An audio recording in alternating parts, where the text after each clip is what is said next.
Hi, my name is Ruel, and you're watching The Permanent Rain Press.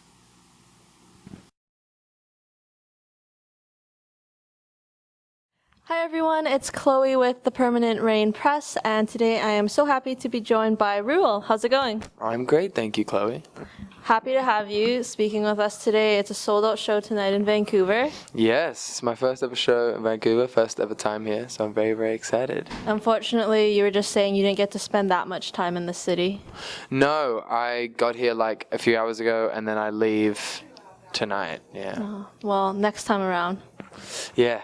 So Free Time just released last month. It opens conversations about mental health and our fascination with social media. What was the biggest challenge you faced when making the EP?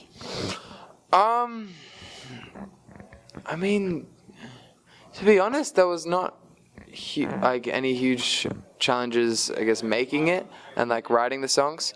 But it was just more, I guess, the production and trying to find, right drums for things, right sounds for different, elements. I think Face to Face was the hardest one to produce, really. And my producer is M Phases, so he was always, sending me a different beat like every day for each song, and I'm like, oh, I'm gonna change this, change that, and it was definitely very tedious. So digging for those feelings and personal experiences at a young age can't be easy. How have writing sessions really helped you put these thoughts to paper? It's really just about writing with the right people. I feel like for the first year of learning how to write, I was getting in sessions with heaps of different people and kind of just trial and error, just trying to find people that had the right fit for me. And I guess I kind of found like a really good team, which is like Rabel, Sarah Aarons, Nick Long, obviously M Phases. There was Jay Angel, and yeah, I guess I just found like a really great team, and we just really smashed those songs out pretty quick. Awesome. Well, it sounds great. As you were mentioning briefly, Face to Face, that's a really interesting one for you. You've created these characters in the music video who you said you can relate to both of them. Obviously, it details the unhealthy aspect of social media. So what do you really hope that viewers and listeners take away from it? Yeah, I definitely relate to both of those people in that music video, but I guess I just want my fans to know not to do any of the things that I do in the music video, because that's just taking it way too far. But they can make clothing for you, right? I guess, yeah, they can do that. They can definitely buy me clothes. No, I'm kidding. But I guess it's basically, the music video is just, seeing how far someone would get to meet or be noticed by their idol. And I don't know, there's lots of ways you can interpret that video. I feel like there's you can obviously feel bad for the protagonist, was me basically. My name for him I gave him was what was it? It was Stefan. Okay. Because I feel like he looked like a European, kind of wealthy. He came from a wealthy weirdo. family. So.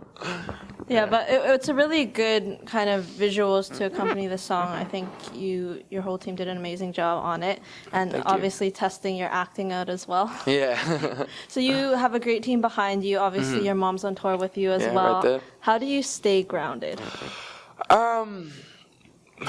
Pretty much by that woman right there, I guess. My whole crew, we're all very close, and they definitely will tell me if I ever, I'm getting a little too big for my boots, or if if it's ever getting to my head, basically, they'll be the first people to tell me, and I'm very grateful for that. Something you mentioned that's really poignant before was that, it's hard to see friendships go when you're away from home for so long. So can you touch a bit more on that, like choosing this route that you're on now, your fast rise in this industry. When you do go back home, what do you do? When I go back home, see my friends as much as possible. I have like a group of 10 really close friends that I don't think, I'll ever really part with. I guess because those are the people that have stuck with me kind of for the past few years when I've been away so much. There have been a few friendships that I've kind of, lost and drifted apart. But I feel like that's really all I try to do, and I just, go to the beach, go surfing, get outside. Well, you've been busy. You're currently out on the Free Time World Tour. What is one standout moment for you so far? So far, I mean, it's got to be playing the Horde Pavilion in Sydney, in my hometown. It was like 6,000 people. It was my biggest show I've ever done, and it was just real special. Like, all my friends came, and I could see them all so clearly, and my family was there. Yeah, it was all very emotional. And I guess going back to a venue which you've probably frequented yourself. Yeah, it was my first show that I ever saw was seeing Jessie J there when I was like 7 or 8. I went with my mom and my friend Flynn, and yeah, it's crazy to go back there and play it. Yeah, so I'm sure it brings back a lot of memories, and now you can say that you've played it. Yeah, I was like from looking there. at the place that I remember sitting at, like I was, in the right corner. I was being on stage looking there. It was a really weird experience. But I'm sure very rewarding. as Yeah, well for yeah, all of you. definitely. Yeah. So you've been called a style icon, the king of fashion on social media. That's a stretch. I know King that of fashion. You want to be known I'll for take it. your music and not necessarily your style. But if a modeling gig, like something on the runway or a fashion collaboration came up, is that something you'd be open to? 1,000,000,000% yes. I love fashion so much, and I love clothes. I love learning about fashion and runways, and I love going to shows and stuff like that. So yeah, I'm definitely really interested in it. And like my dream is also to open up and start a fashion label. I've already got like heaps of ideas, and I've got a little book that I always write little designs and ideas in. But I'm an awful drawer, and I can't use Photoshop at all. So it's all just like it's all just like, and I can see it all in my head, but then like when I try to put it on paper, I'm like, that's nothing what I want it to look like.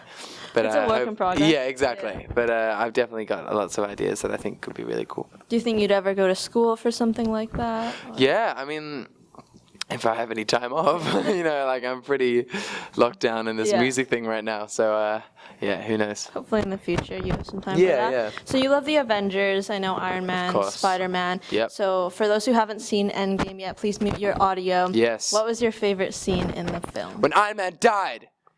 No, I'm kidding. That was to all those people that didn't read the Riz. You should have watched it by now. No, that was a great scene, but in Endgame, there's so many great scenes. I did actually really like when Spider-Man, when Tom Holland, came out of the portal and gave Tony a hug. That brought a tear to my eye, not gonna lie. It's an amazing kind of, I think, end to that character. It was so nice to see everyone at the end. Yeah, it was amazingly shot, amazingly. And you done. had like a little Infinity War kind of reference in one of your music videos as well. Yes, I did. In the Painkiller video, well, basically the whole video, I'm kind of falling apart, and because but the whole concept of the video is, I'm falling apart, but I don't care because I'm home, and I'm so happy about it but there's like some weird toxic fume in this house that's killing me, and at the end we pretty much use the same effect in Endgame, and I dusted away my head. Yeah, it was really, really cool. It was cool. So you just released a behind-the-scenes feature for your Real Thing music video. Is it safe to say professional dog walker is not on your resume? I mean, yet. I'm not yet. I mean, they were professional dogs, but when you work with dogs, it's so unpredictable. Yeah. And to be honest, I walk my dog most days. No, not most days. When I can. When my mum forces me to, I walk my dog, and I'm great at that. Yeah. So I don't know. Maybe you just need to spend some more time with I need to spend more time with these dogs. Yeah, they're all strangers.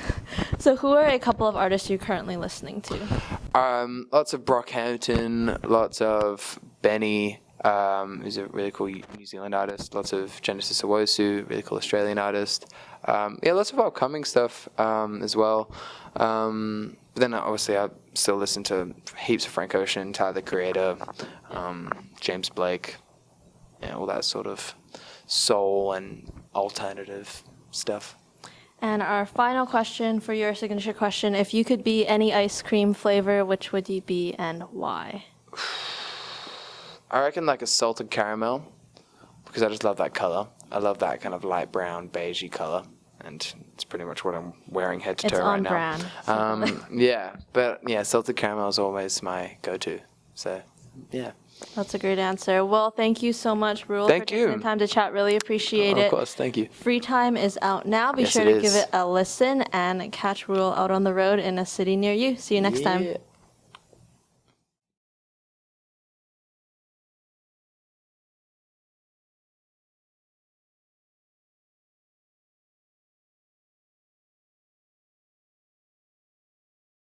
Hi, my name is Ruel, and you're watching the Permanent Rain Press. It's on Cool.